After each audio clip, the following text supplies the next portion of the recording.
Labadiena, štai ir dar vienas trečiadienis ir šiandien, kaip ir žadėjau, kalbėsime apie tai, kaip paskatinti, kad vaikai būtų kuo labiau kūrybingi, kad turėtų originalių idėjų. Ir kadangi aš šią temą gaunu nepaprastai daug klausimų, tai visada džiaugiuosi radusi medžiagos, kurią galėčiau pasidalinti. Ir šį kartą, kaip jau ir rašiau, aš norėčiau pasidalinti tuo, ką visai neseniai perskaičiau vienoje knygoje. Ir aš ją čia turiu netgi atsivertusi ant stalo. Ji taip ir vadinasi, originalūs žmonės, originals, ar ne? Ir kaip tie nekonformistai išjudina visą mūsų pasaulį. Ir knygą parašė Adamas Grantas, o netgi įžangą, pratarmę šiai knygai parašė Sheryl Sandberg, kuri dirba Facebook'e. Ir iš tiesų net ta įžanga yra nepaprastai graži, kalbanti apie tai, kodėl originalios idėjos yra tokios svarbios 21 amžiuje. Kodėl ši tema yra aktuali tėvams? Dėl to, kad mes labai dažnai išsigąstame, nes ta riba, kur lyg vaikas turi aiškias taisyklės ir aiškias apibrėžtas ribas, ir tarp to, kur vaiką paleisime, yra tokia pilka zona.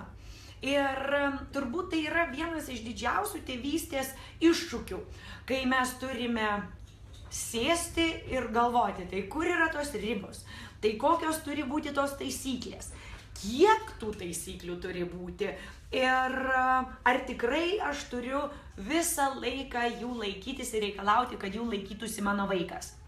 Nes šiandien mes labai daug girdime apie prieraišią tėvystę, apie unschoolingą, apie visokius kitokius judėjimus, kurie, sako, padeda išlaisvinti vaiką iš tos tokios, bendruomenės ir iš tokio mąstymo, kuris, kaip Carol Dweck vadina, ar ne, fixed mindset. Mes juk visi norime, kad mūsų vaikas turėtų tą augimo sąmonę, augimo požiūrį į pasaulį.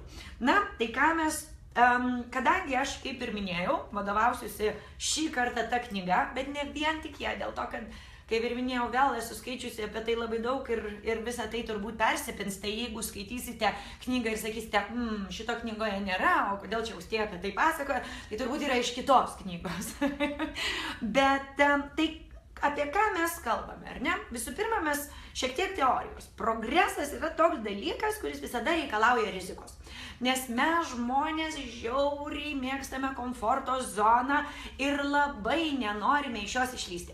Apskritai netgi mokslininkai sako, kad tas išėjimas iš komforto zonos kelia didžiulį stresą ir yra labai nemalonus. Dėl to mes to vengiame. Ką tai reiškia? Kai mes einame prieš srovę, prieš patikrintas tiesas, prieš taisyklės, niekada negalime žinoti, ar pavyks. Niekada negalime būti 100% įsitikinę, kad, ta rizika yra verta. Bet jeigu mes nerizikuosime, tai mums niekada nepavyks. Nes tiesiog mes gyvensime tame savo šiltame, gerame kokonėlyje. Ir pagrindinis argumentas, kokį turi Adamas Grantas, yra gimimo eiliškumas. Gimimo eiliškumas. Apie gimimo eiliškumą yra kalbama nepaprastai daug, bet pavyzdžiui, jis kalba apie tyrimą, kuriame buvo pasakyta, kad jaunesni broliai žaisdami beisbolą 10,6 karto dažniau rizikuodavo negu vyresni broliai. Ką tai reiškia? Jis iš karto kelia klausimą, kad turbūt tie jaunyliai yra daug labiau linkę rizikuoti. Ką mes dar turime, kad pagrįstume tokią teoriją? Pusę amžiaus po to, kai Kopernikas paskelbė, kad Žemė sukasi aplink Saulę, jaunyliai mokslininkai 5,4 karto dažniau pritarė Koperniko modeliui, ta prasme tie mokslininkai, kurie buvo jaunėliai, nei pirmagimiai. Po Galilėjaus išrasto teleskopo ir Koperniko modelio patvirtinimo santykis buvo 1:1. Ką tai reiškia? Kai teorija nebebuvo radikali, pirmagimiai pasakė, ji teisinga. o tie jaunyliai nuo pat pradžių 5,4 karto dažniau pasakydavo, aš manau, kad Kopernikas gali būti teisus. Vėlgi gilinantis apie tai, kas yra tie, kurie priima naujas idėjas, kurie pradeda rizikuoti, buvo pastebėta, kad gimimo eiliškumas yra svarbesnis negu amžius. Ta prasme, kad jeigu profesoriai yra 76 metai, bet ji yra šeimoje 4 vaikas, tai ji bus imlesnė naujoms idėjoms negu bakalaurą baigusi pradinio ugdymo studentė, kuriai reikia taikyti inovatyvius metodus mokykloje, nes jai universitete dėstė taip, mokykloje buvo taip ir nėra čia ko išsidirbinėti. Tai va, vėlgi dar kartelį, čia yra teorijos, aš suprantu, kad galbūt jums dabar verda kraujas ir jūs sakote, bet aš esu pirmagimis ir man patinka inovacijos. Mes čia kalbame apie tendencijas ir apie mokslinius tyrimus, o ne apie jūs. Tai labai prašau mokslinių tyrimų nepriimti asmeniškai, nes išimtis visada yra, ypač kai kalbame apie socialinius mokslus. Kas dar atsitinka? Kai mes žiūrime į išradimus, į pasaulinius išradimus, jaunėliai dvigubai dažniau tampa išradėjais. Yra netgi paskaičiuota, kad jaunėliai maždaug pusę amžiaus pirmauja pagal paramą radikalioms inovacijoms, lyginant su pirmagimiais. Ką daryti? Tai negi dabar visi, kurie yra ne pirmagimiai, yra pasmerkti, ar ne? Nes pirmagimiai nėra inovatyvūs, nėra originalūs. Nieko panašaus. Jeigu mes elgiamės taip, kaip tipiniu atveju elgiamės su jaunyliais, visi vaikai gali būti ir kūrybingi, ir originalūs, ir inovatyvūs. Tai kaipgi mes elgiamės su tais jaunyliais, ar ne? Na visų pirma, kas atsitinka jaunyliams? Jaunyliam dažnai kvestionuoja esamą padėtį. Ir dėl to pradeda kitaip mąstyti. Vėlgi apklausus tuos pačius beisbolo žaidėjus, Adamui Grantui, jie dažnai sakydavo, man nerūpi, ką kiti mano. O kodėl man nerūpi, kaip kiti mano? Nes mane tėtis ir mama besąlygiškai palaikė. Tai, ką aš darydavau, būdavo gerai. Dabar pabandykite prisiminti, jeigu turite daugiau negu vieną vaiką. Ne, pagalvokite ir apie tai, jeigu jūs turėjote brolių ir seserų, kaip elgdavosi su kokios taisyklės buvo pirmagimiai ir kokios taisyklės buvo mažuliai. Aš manau, kad net mūsų sūnus, kuriam dabar yra 15 metų, pasakytų, kad jam taisyklės buvo kitos, negu kad yra sesiai, kuri yra 7 metais jaunesnė. Kodėl? Dėl to, kad praėjo 7 metai. Dėl to, kad su pirmagimiais visi tėvai nori užsidėti ant galvos geriausio tėvo ar geriausios mamos karūną. Ir net jeigu ji nematoma, tai dėvi ją su išdidumu ir baisiausiai bijo, kad ji nuslys ant kaktos ar neduok dieve iš vis ant nosies. Kas atsitinka? Tada dažnai mes laikomės taisyklių. Mes norime, kad vaikas elgtųsi tik tai taip. Pradėtų vaikščioti tik tai tada, kada rekomenduoja knygos. Pradėti kalbėti tada, kada rekomenduoja knygos. Neduok dieve kaimynės Bronės Jonukas pradėjo kalbėti anksčiau. Mes iš karto jau viduje jaučiame didžiulį kirminą. O kodėl maniškis dar nekalba? Gal jis turi bėdų? Ar ne? Ir mes net pamirštame, kad tose knygose yra parašyta, kad tas spektras, kada vaikas gali pradėti kalbėti, yra nepaprastai platus, nes mums jau atrodo, jeigu jau kaiminės vaikas kalba, tai jau su mano vaiku kažkas yra blogai ir aš turiu jam skaityti ne 2, o 5 knygelės vakare, kad jisai pradėtų skaityti kuo greičiau. Tai va, tai su tokia situacija mes susidarėme, kad mažyliai, kai ateina į tą situaciją, kur labai tą tokio vaiko, gero vaiko nišą, kuriam skiriama daug dėmesio, yra užėmęs pirmagimis, jie natūraliai ieško savo nišos. Dėl to jau jie yra gimę maištauti. Ir sprendimus priima ne pagal tai, ką kiti pagalvos, bet ko aš siekiu ir kuo aš noriu būti. Tuo tarpu gimę pirmieji arba vienturčiai dažniau vadovaujasi logika, o kai žmogus mąsto labai logiškai, tai visada bus atsakymas, kodėl man nerizikuoti? Kodėl man nerizikuoti? Nes tada aš blogai atrodysiu, tada mane pasmerks ir taip toliau ir panašiai. Dėl to net su rūbais mes esame daug mažiau linkę eksperimentuoti, jeigu esame pirmagimiai. Nes ta mintis, o ką pagalvos, ar mane aprūvins, nuolat kirba galvoje. Apskritai, nereikia nusiminti pirmagimiams. Tyrimai su pirmagimiais rodo, kad pirmagimiai daug dažniau laimi Nobelio premiją. Pirmagimiai daug dažniau tampa JAV kongresmenais, tai turbūt apskritai visur į politiką dažniau patraukia pirmagimiai ir sėkmingai patraukia, o pavyzdžiui net Olandijoje daug dažniau laimi rinkimus pirmagimiai. Atlikus 1500 aukščiausios grandies vadovų tyrimą, apklausą, buvo pastebėta, kad net 43% jų yra pirmagimiai. Tai vadinasi, pirmagimiai jau natūraliai turi daugiau lyderystės ir vadovo, tokių kaip ir inklinacijų tuo tapti, ar ne? Dar kitas ganėtinai smagus dalykėlis yra tai, kad pirmagimiai jau nuo pat pradžių savo pirmajame darbe dažnai gauna net 14% didesnį atlyginimą, gaudami tas pačias pareigas ir tą pačią poziciją, negu antragimiai ar visi kiti vėlesni. Vien dėl to, kad jie ateina labiau pasitikinti savimi, geriau moka save parduoti, geriau moka save pristatyti. Bet bėdelė, maždaug ties 30-mečių antragimiai ir kiti gali labai pradėti lenkti. Ir dažnai pradeda lenkti. Dėl ko? Dėl to, kad kai mes šnekame apie pirmą, antrą darbą, tai viskas ir gerai, kai tu nerizikuoji, kai tu sąžiningas, kai tu šauniai dirbi, kai visa kita, ir kai tu atlieki, sąžiningas ta prasme, kad atlieki tiksliai tą, ką padaryta, tiksliai laiku, kas užduota ir kada užduota ir visa kita. O štai jaunėliai tų dalykų nepadaro ne dėl to, kad jie turi mažiau gebėjimų, o dažnai dėl to, kad jie tiesiog galvoja, o kodėl aš turėčiau.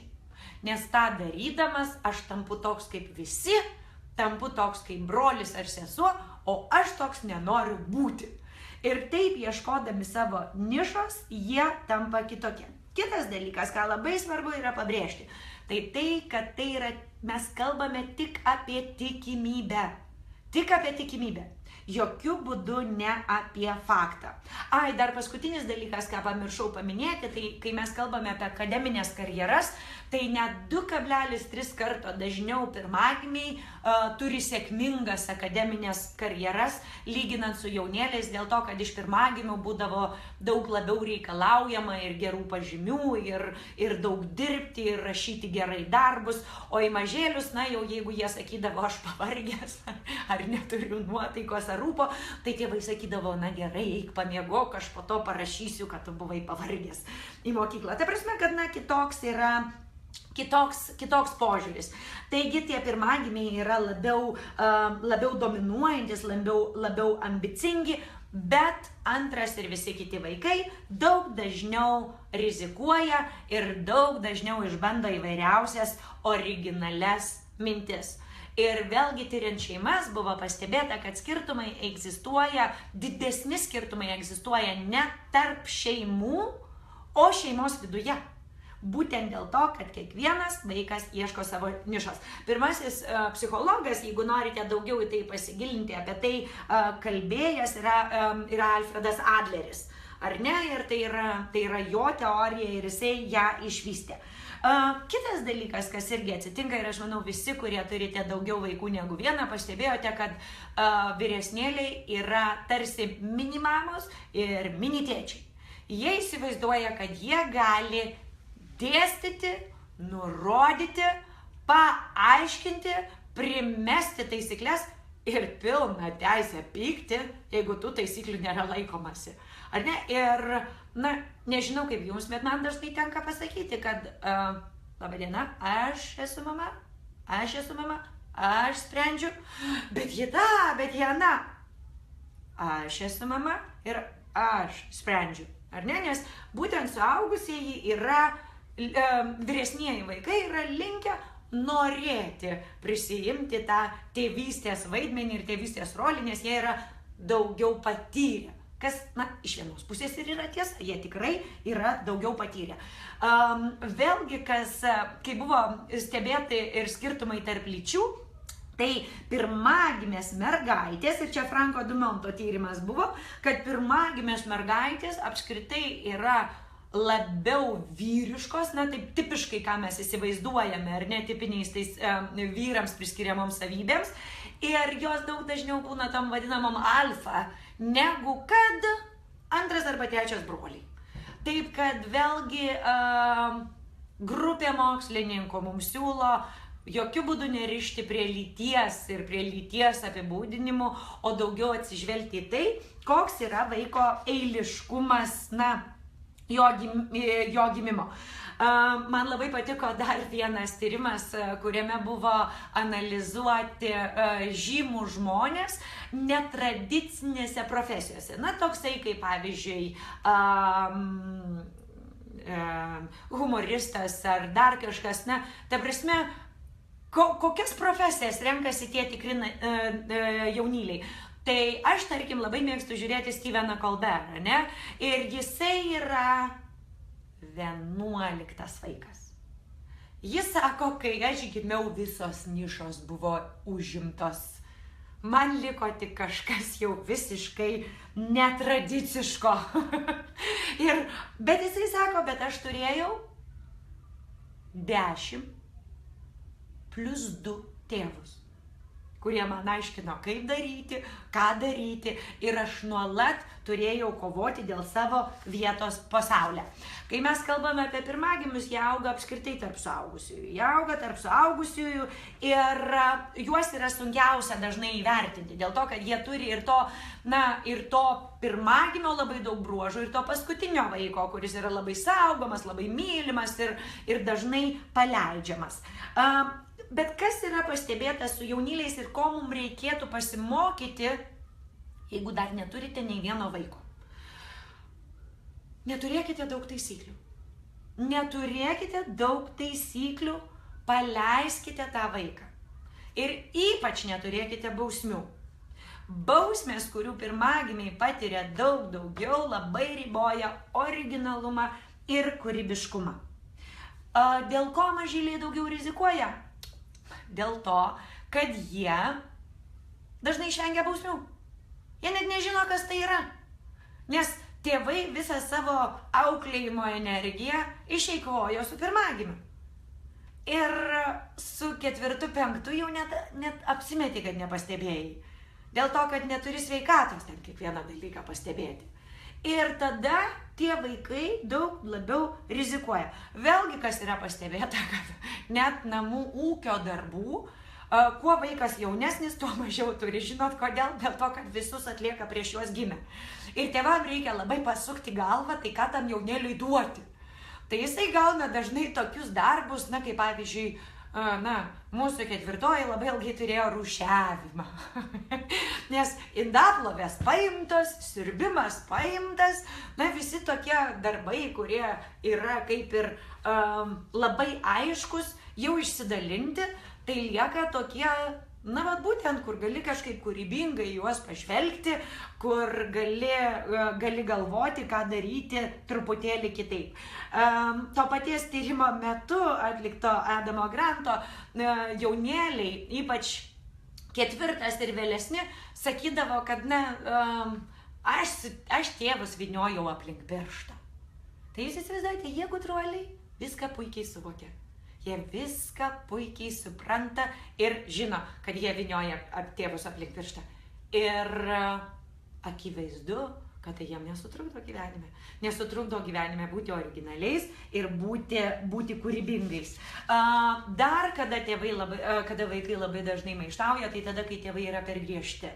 Kai yra per daug taisyklių, kai yra per daug brėžiama ribų, ir tada nesvarbu, ar pirmagimis, ar antragimis, ar 11 vaikas tikrai pradeda labai maištauti, nes jiem nepatinka tos ribos, kaip ir bet kuriam kitam žmogui. Niekas nenori gyventi diktatūroje. Tai lygiai taip pat nenori ir vaikai. Vėlgi,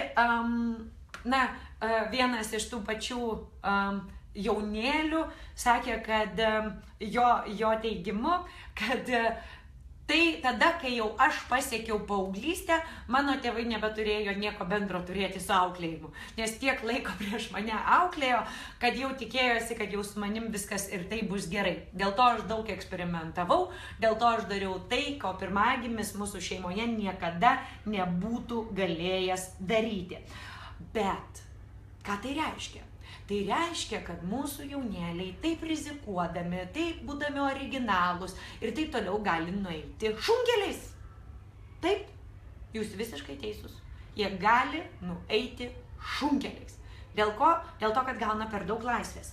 Ir turbūt tada didžiausias ir svarbiausias klausimas yra, tai kai jie turi tą laisvę, kai jie turi tą originalumą, kai jie turi tą kūrybiškumą, kaip tai nukreipti. Ir Samuelis ir Pearl O'Leary nusprendė padaryti tyrimą su holokausto aukų gelbėtojais. Ar ne, jie kalbėjo su žmonėmis, kurie gelbėjo žydų tautybės žmonės. Ir kalbėjo su tais, kurie buvo jų kaimynai, gyveno toje pačioje gatvėje, padorų žmonės, bet to nedarė. Ir jie aiškinosi, kas to žmonės išskyrė ir kodėl juos išskyrė, kuom jie yra skirtingi. Ir jie skyrėsi tuo, kaip juos augino tėvai. Net ne gimimo eiliškumas, o būtent tėvystės modelis labiausiai išsiskyrė. Taigi mes turime šiek tiek pašnekėti apie tėvystę. Martinas Hoffmanas kalba apie tai, kad maždaug nuo 2 iki 10 metų, kai mes kalbame apie tokius vaikus, tėvai arba mokytojai prašo vaikų, arba gražiai, arba ne taip gražiai, pakeisti jų elgesio modelį vidutiniškai kartą per 6 arba 9 minutės. Ką tai reiškia? Tai reiškia labai paprastai, kad maždaug 50 kartų mes disciplinuojame vaiką per dieną ir maždaug 15 000 kartų per metus. Jūs įsivaizduojate? Realiai mes nenulipam tiem vaikam nuo nugaros. Disciplinuojam ir disciplinuojam ir disciplinuojam. Tai iš tiesų net man šitas tyrimas atvėrė akis, nes kartais yra mokytojų, kurie sako, aš tiem vaikam turiu juos raminti ir turiu juos raminti ir turiu juos raminti.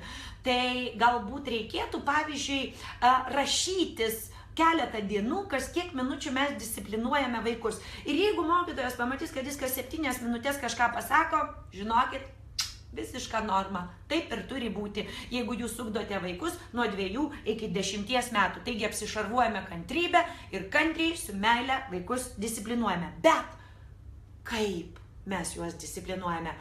Tie, kurie gelbėjo žydų tautybės žmonės, jie beveik visada vartojo žodį papasakoja, išaiškina. Tie tėvai, jie nešaukė. Jie nebaudė, bet jie kalbėjo ir kalbėjo su savo vaikais. Jie jam aiškino, kodėl vienas ar kitas elgesio modelis yra tinkamas. Ir tada jie maždaug pabandė paskaičiuoti. Ir nors tas skaičiavimas, žinote, tai buvo praeityje, bet jie skaičiavo pagal tai, kiek žmonės pasakoja. Tai su tais žmonėmis, kai jie buvo vaikai, su tais, kurie negelbėjo, maždaug tas būtent aiškinimas sudarė 6% auklėjimo. Kitoje grupėje tai sudarė maždaug 21% laiko. Tai vadinasi, 5/5 viso laiko yra aiškinama vaikams, kodėl jie turi elgtis taip, o ne kitaip. Ar ne vaikui suteikiamos priežastys? Mes dabar nuolat kalbame apie Z kartą. Visi mūsų vaikai yra ta Z karta ir dar naujesnė, kuri net pavadinimo nebeturi, nes žaidžių pritrūko, ar ne? Tai ta karta, jam reikia paaiškinimo. Jam reikia prasmės, tai rašo visos knygos, tai kalba visi seminarų vedėjai, jie nori prasmės, jie nori aiškumo. Tai vadinasi, jeigu to aiškumo reikėjo net prieš dešimtmečius. Tai kaip to aiškumo reikia dabar? Mes turime kalbėti su vaikais aiškinamuoju būdu. Ne tiesiog, kodėl taip reikia daryti, bet kodėl reikia tą daryti. Ir akcentuoti ne taisyklę, tu privalai taip daryti, nes mes turime tokią taisyklę, o akcentuoti vertybės. Akcentuoti vertybės. Ir kai mes akcentuojame vertybės, tai turi būti labai atitinkama pagal amžių. Dėl to, kad jeigu jūs pradėsite moralizuoti dvimečiui, tai nieko gero nebus. Dvimečiui jūs turite pasakyti, kai nustumėte draugą ir jis nukrenta, jam skauda. Labai elementaru. Ar jisai daugiau niekada gyvenime nebenustums? Stums. Stums ir stums dar kartą ir dar 5 kartus. Bet jūs turite aiškinti. Jūs turite aiškinti ir 5 ir 55 kartus, kad kai tu draugą pastumi, jis nukris, jis verks ir jam skaudės. Ar ne?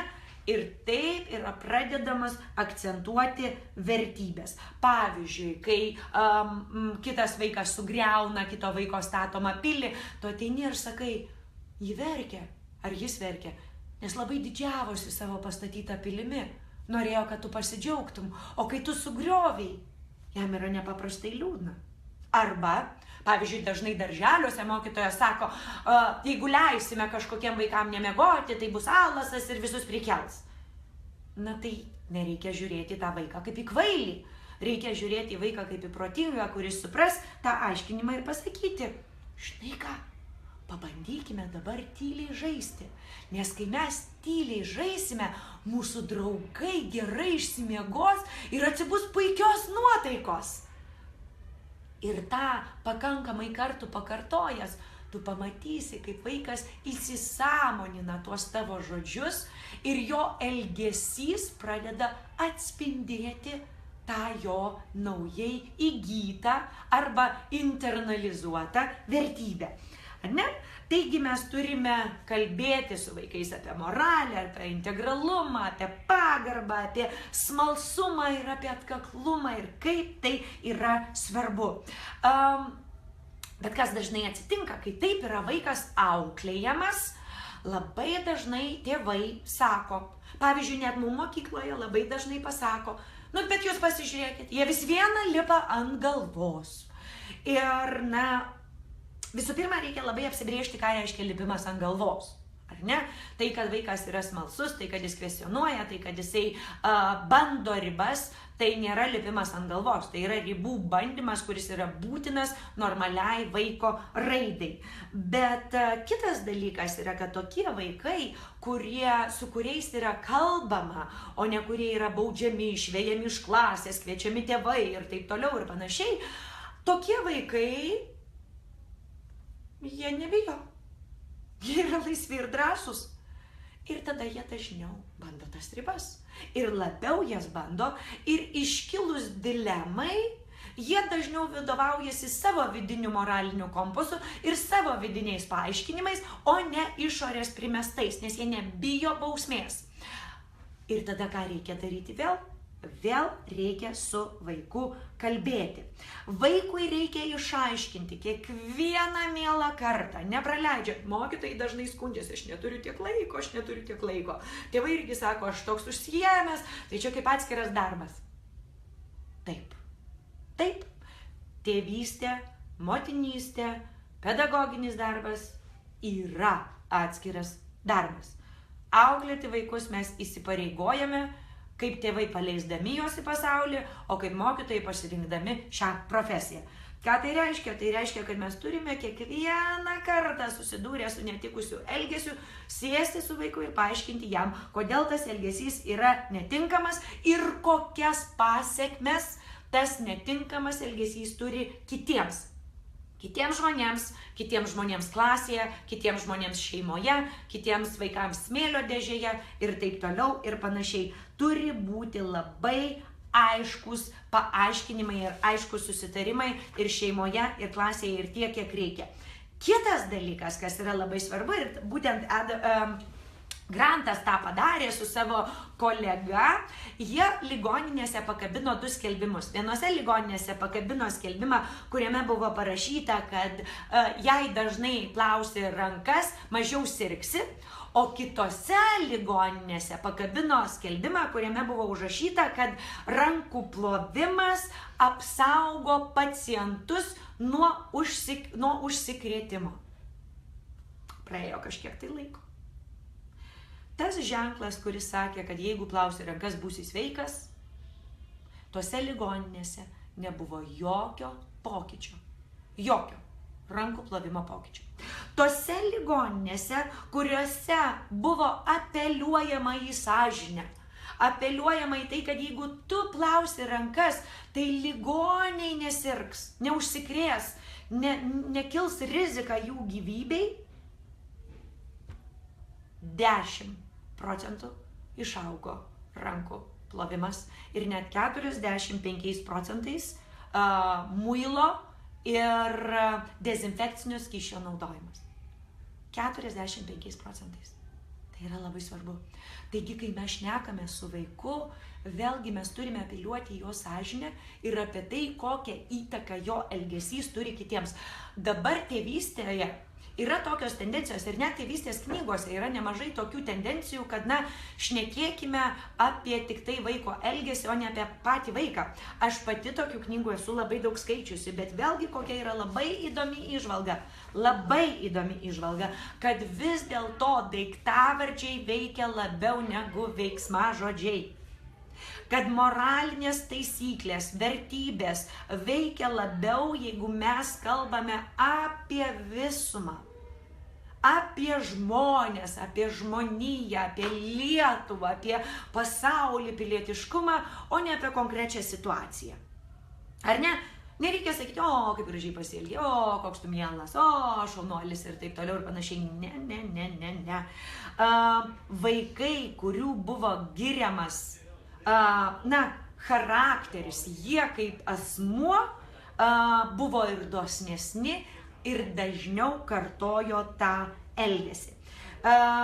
Taigi, mokslininkai susimąstė, kodėl taip yra. Ir atsakymas, vienas iš atsakymų yra tas, kad kai mes giriame žmogaus charakterį, pavyzdžiui, koks tu esi puikus padėjėjas klasėje, jis galvoja, aš esu padėjėjas. Padėjėjas yra gerai, aš negaliu būti kitoks, aš turiu padėti ir rytoj, ir poryt, ir sausio mėnesį, ir balandžio mėnesį, nes aš esu padėjėjas. O jeigu mes vaikui pasakome, tu šauniai padėjai, šiandien, čia ir dabar, tai manęs neįpareigoja. Ir tai yra naujausi tyrimai. Tai yra būtent ta paradigmų kaita, prie kurios mes galime pereiti. Nes tą identitetą, tą gero, pilietiško, padėjėjo, išdidaus, dosnaus, ar ne? Pavyzdžiui, tu puikiai daliniesi, ar ne? Dabar, jeigu mes paakcentuojame, tu puikiai pasidalinai. Arba jeigu mes pasakome, žinai, su tavimi visada galima susitarti, nes tu esi tas žmogus, kuris dalinasi. Ar ne? Nes mes neturime to tokio žodžio, kad besidalintojas. Bet būtent ta formuluotė, jinai daro vis dėlto labai didelę įtaką vaiko elgesiui. Taigi mes su vaikais turime šnekėti apie tai, kuo tu nori būti. Koks tu esi. Atsipalaiduoti, leisti jam rizikuoti.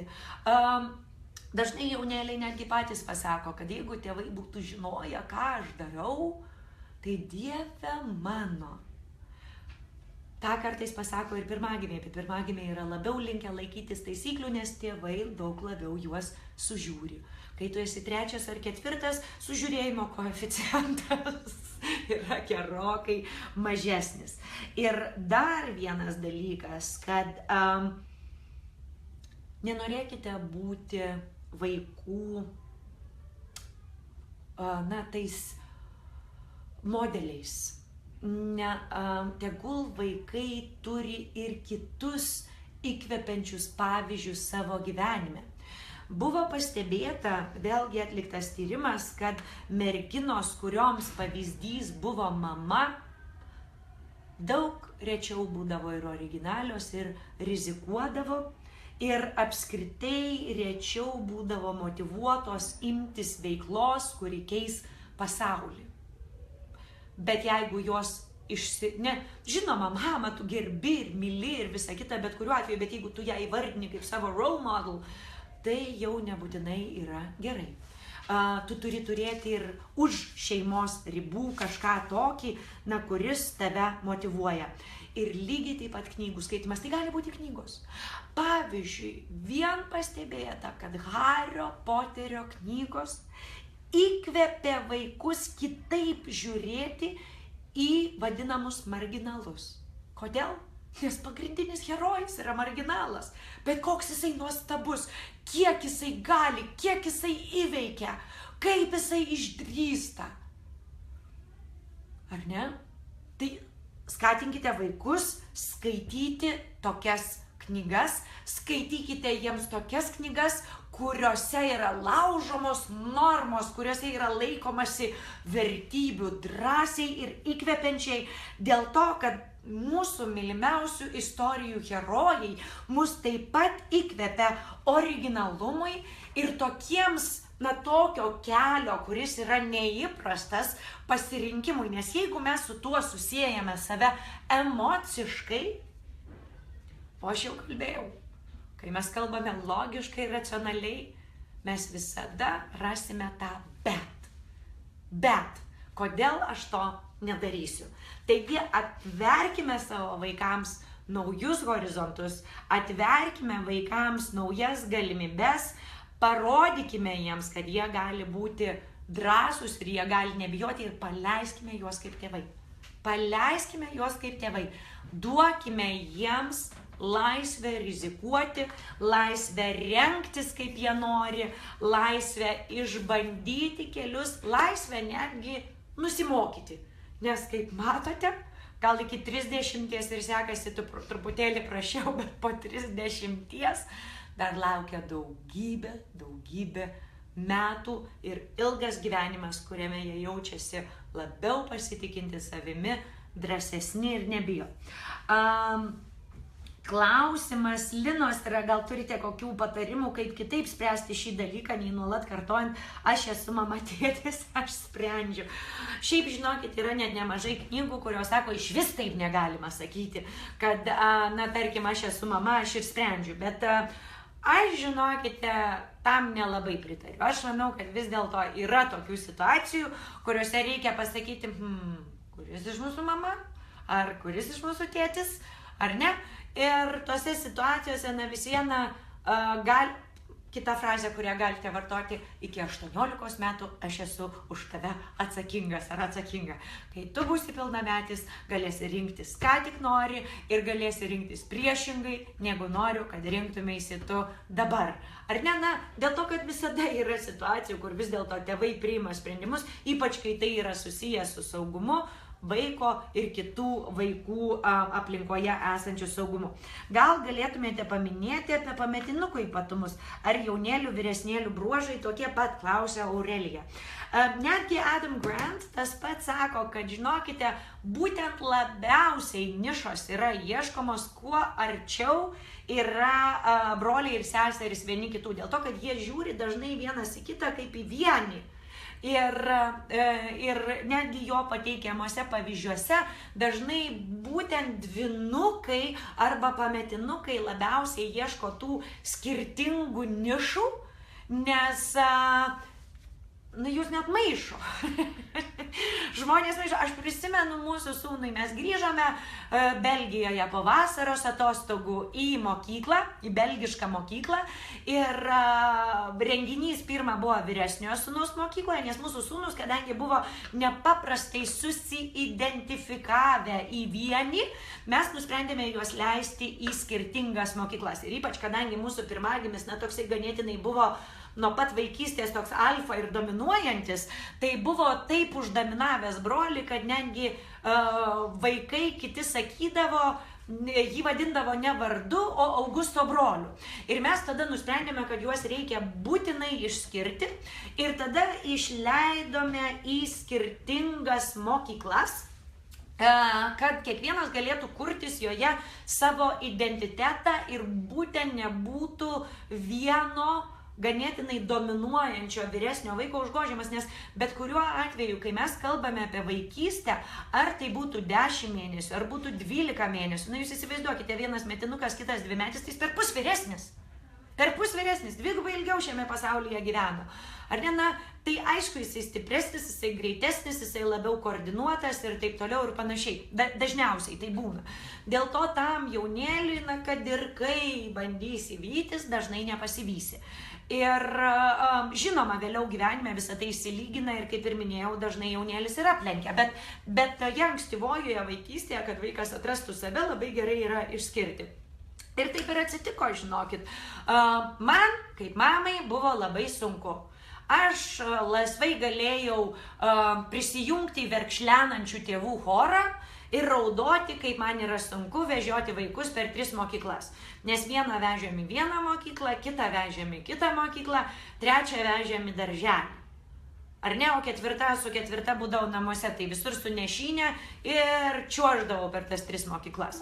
Bet suprantate, kai gimsta vaikas, tu turi prisimti atsakomybę už vaiką ir už tai, žiūrėti, kas vaikui yra geriausia, o ne kas man. Aišku, man būtų buvę paprasčiau visus leisti į tą pačią mokyklą ir ramu, ar ne, bet ar tu ieškai ramybės, ar tu ieškai to, kas geriausia. Tai tada kiekvienas vaikas galėjo atrasti tą savo identitetą ir buvo netgi juokinga. Bet grįžtam prie to, kad mes grįžtam, pirmo vaiko mokykloje buvo renginys, mes atvažiuojam į kitą renginį, kur yra to antro sūnaus renginys. Ir mokytoja, pamačiusi mūsų pirmagimį, sako, bet Vilhelmas, kaip tu išaugai! Labai įsižeidė mūsų jaunėlis. Bet, nes jie ganėtinai panašus ir fiziškai buvo, ypač mažiukai. Bet jūs įsivaizduojate, ar ne? Kad net mokytoja, kuri visus metus mokė vaiką, nesuprato, kad po vasaros atėjo ne kitas vaikas. Tai apie kokią nišą, apie kokį identitetą mes kalbam. Tiem vaikam reikia visomis išgalėmis padėti kurti savo identitetą ir atrasti savo nišą. Dėl to, kaip ir minėjau, tada šeimos viduje tie vaikai dažnai būna labai skirtingi, nes ieško būtent savo nišos. Dar vienas klausimas, Ingos klausimas yra apie tai, kaip su vienturčiais, kokie yra tie vienturčių ypatumai. Tai, žinote, aš jau šiek tiek užsiminiau kalbėdama apie tuos vienturčius, kad jie yra ir tokie, ir tokie. Jie turi tą vienturčių, lūkesčių naštą, tą augimo vien su suaugusiais, bet ir turi tą, begalinį saugojimą ir norą padėti ir suprantat, kai vaikas yra vienturtis, dažnai tėvai nenori jam brėžti ribų, nes nenori su juo susipykti, nenori jo suerzinti. Dėl to vienturtis yra toks, kad jisai turi daug to, ką turi pirmagimiai ir daug to, ką turi tie mažyliai, paskutinieji vaikai. Dėl to, kaip ir minėjau, labai sunku nuspėti, tai kokią tą nišą ar kokį kelią pasirinks vienturtis. Dėl to, kad jam yra, tam tikra prasme, abu. Vėlgi yra Svetlanos dar vienas klausimas, kaip kalbėti su vaiku, kuris nukenčia dėl netinkamo elgesio ir dėl to jaučiasi labai blogai. Bandome kalbėti, kad tai ne jo kaltė, kito žmogaus netinkamas elgesys, tačiau matau, kad jam dėl to negerėja. Patarkite, kaip elgtis iš kitos pusės. Jeigu aš teisingai supratau, tai gal jūsų vaikas, nes man truputėlį neaišku, ar yra tokia situacija, kur vaikas, tarkim, vienas vaikas netinkamai pasielgė, o mokytoja nubaudė visą klasę. Kažkas tokio. Tai šiaip toks elgesys apskritai yra netinkamas.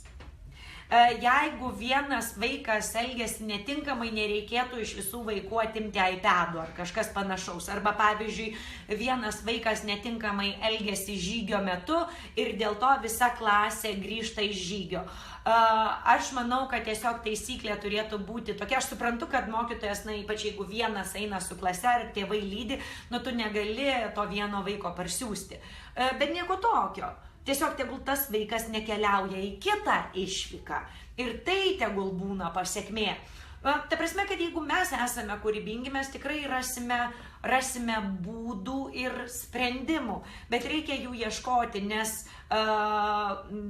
pavyzdžiui, aš esu susidūrusi net ir pas mus mokykloje, kur pas mane atėjo keli vaikai ir jie sakė, kad jiems labai nepatiko, nes klasėje netinkamai elgėsi keli vaikai, o mokytoja 20 minučių kalbėjo su visa klase. Ir tie vaikai sako, bet tai su mumis nereikėjo kalbėti, kodėl su mumis irgi apie tai kalbėjo, mes tai tinkamai elgiamės, kodėl mes negalėjom tuo metu, pavyzdžiui, knygos skaityti ar išeiti į lauką. Ir tie vaikai teisūs. Iš tiesų tie vaikai teisūs ir aš po to šnekėjau su mokytoja, kad tie vaikai jau yra tikrai pakankamai dideli, kad savarankiškai išeitų pažaisti į aptvertą kiemo teritoriją, kol mokytoja pasikalbės su tais 2 ar 3, arba jie gali eiti į biblioteką. Arba tiesiog mokytoja paprašyti tų vaikų, kai tarkim visa likusi klasė išeina į muzikos pamoką, paprašyti, kad tie 3 ar 4 liktų ir tada pasikalbėti su jais. Jūs klausėte apie nukentėjusį, kaip kalbėti su nukentėjusiu vaiku. Tai jūs teisingai sakot, iš tiesų jūs teisingai sakot, kad tai ne jo kaltė, kad tai yra kito žmogaus netinkamas elgesys. Žinote, aš siūlyčiau paklausti vaiko, o kaip jis norėtų. O kaip jis manytų, kad tai yra teisinga. Nes kaip suprantu, jau vaikas turbūt yra pradinukas arba net vyresnis. Ir kai vaikas jau yra tokio amžiaus, jis jau ir pats gali siūlyti išeitis. Ar ne? Labai paprastas pavyzdys. Šiandien aš važiuoju su 2 penktokėm į mokyklą.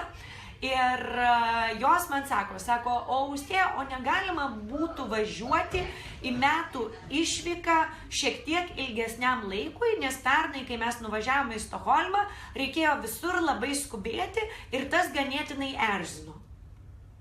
Ir aš sakau, jūs norite pasakyti, kad jūs norite, kad muziejui, į kurį jūs važiuojate, nes pernai jie važiavo į Nobelio muziejų, jūs ten norėtumėte praleisti daugiau laiko ir galbūt nakvoti dar vieną papildomą naktį ir grįžti vėliau. Taip, sako, mes labai norėtumėm. Sako, jeigu tėvam tai yra per brangu, tai gal geriau mes važiuokime tada ne į Švediją, pavyzdžiui, į Belgiją, bet pabūkime ilgiau. Ir man nepaprastai patiko. Tai yra vos 10 metų mergaitės, tačiau turėjo puikius argumentus, puikų siūlymą, kuris buvo ir kūrybingas, ir originalus, ir argumentuotas. Ar ne? Tai aš manau, kad dažnai tokiais atvejais galima drąsiai kalbėti su vaikais. Karolina klausė čia jau apie mano vaikus. Ar vaikai nepatyrė atskirimo streso, ar jo žala nedidesnė nei nauda. Žinokite, dabar mūsų vaikam yra 15 ir 13 metų ir jie, tikrai neatrodo sužaloti. Gal aš klystu, gal jie sakys kitaip, kai užaugs, bet nei man, nei jų mokytojams, nei žmonėms, kurie su jais susiduria, tikrai atrodo jie nesužaloti. Gal jie patyrė tada daugiau streso, nes tarp jų yra 1,5 metukų, gal jie tą akimirką ir patyrė daugiau streso. Ta prasme, ne gal, jie tikrai patyrė daugiau streso, nes įsivaizduojat, mes persikėlėm į Belgiją. Nauji namai, nebėra senelių, nebėra giminių. Įmetėm juos vieną į visiškai anglakalbę mokyklą, kitą į visiškai prancūzakalbę mokyklą. Prancūzakalbis iš prancūzų tuo metu nemokėjo nei vieno žodžio, o jam buvo tik tai 4 metukai. Ar ne, broliui buvo jau 6. Tai aišku buvo to streso. Bet, na, stresas praeina.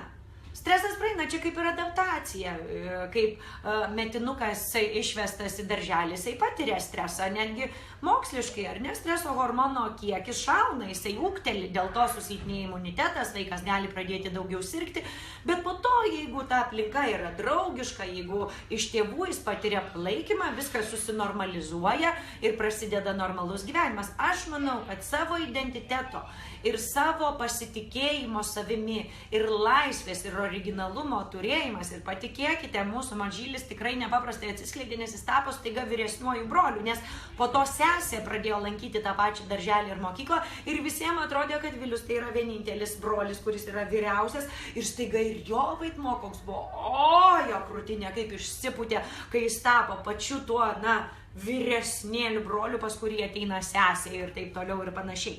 Ar ne, tai reikia labai suprasti, na, tas visas tendencijas ir matyti ne čia, šiandien ir dabar, bet aš nenoriu, kad mano vaikai patirtų streso, dėl to aš juos kartu dėsiu į darželį.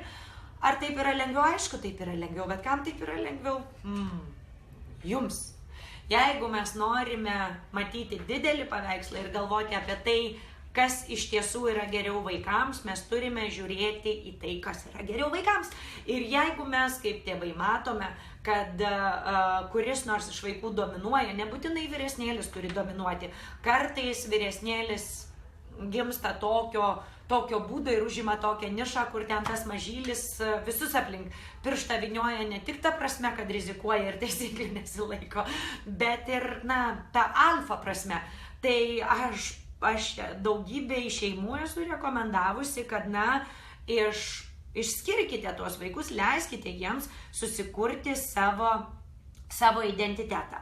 Tai iš tiesų tiek būtų šiandien. Ačiū labai, kad prisijungėte. Ačiū už jūsų klausimus. Ir iki pasimatymo kitą trečiadienį. Iki.